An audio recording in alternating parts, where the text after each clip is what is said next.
अजिबात खपवून घेणार नाही। शिंदेंच्या नेतृत्वात 2022ला आम्ही त्यांचा टांगा आधीच पलटी केला, आधी आमच्या कार्यकर्त्यांचा टांगा पलटी करून दाखवा, असा हल्लाबोल मंत्री शंभूराज देसाईंनी गणेश नाईकांवर केलेला आहे। 2022ला आम्ही ज्यांचा टांगा पलटी केला शिंदे साहेबांच्या नेतृत्वाखाली, त्याच्यामुळे गणेश नाईक साहेब पुन्हा मंत्री होऊ शकले। 2022ला जर आम्ही शिंदे साहेबांच्या नेतृत्वाखाली 50 आमदारांनी भूमिका घेतली नसती तर हे सरकार त्यावेळेचं येऊ शकलं नसतं। त्यामुळे मला आता जुन्या गोष्टी बोलायच्या नाहीत। शिंदे साहेबांचा टांगा पलटी करायच्या गोष्टी लांब राहिल्या। गणेश नाईक साहेबांना म्हणावं, आम्ही जे कार्यकर्ते आहोत शिंदे साहेबांचे, त्यांचा टांगा आधी पलटी करून दाखवा। आम्ही सुद्धा शांत आहे, म्हणजे आम्ही महायुतीत आहे म्हणून शांत आहे।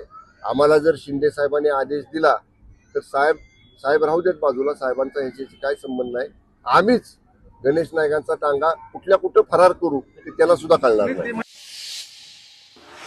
पुण्यामध्ये पहिल्यांदाच शिवसेना स्वबळावर लढतीये। पुणेकरांना आता न्याय मिळेल असं उपमुख्यमंत्री एकनाथ शिंदे म्हणतायत। विरोधकांनी आम्हाला हलक्यात घेऊ नये असा इशारा सुद्धा शिंदेंनी दिलाय।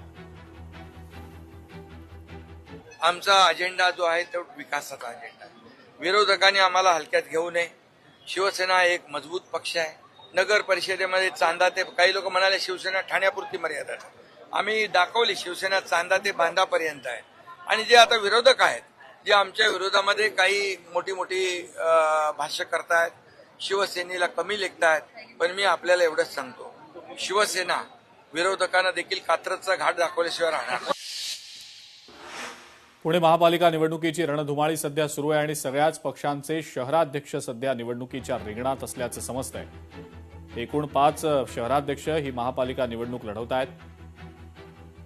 शहरात 5ही मुख्य पक्ष जे आहेत त्या पक्षांचे शहराध्यक्ष ही निवडणूक लढवत असल्याचं दिसतंय। भाजपचे शहराध्यक्ष धीरज घाटे, काँग्रेसचे शहराध्यक्ष अरविंद शिंदे, राष्ट्रवादी काँग्रेसचे शहराध्यक्ष सुभाष जगताप, ठाकरे सेनेचे शहराध्यक्ष संजय मोरे आणि मनसेचे शहराध्यक्ष साईनाथ बाबर हे 5ही शहराध्यक्ष पुणे पालिका निवडणूक लढवत आहेत।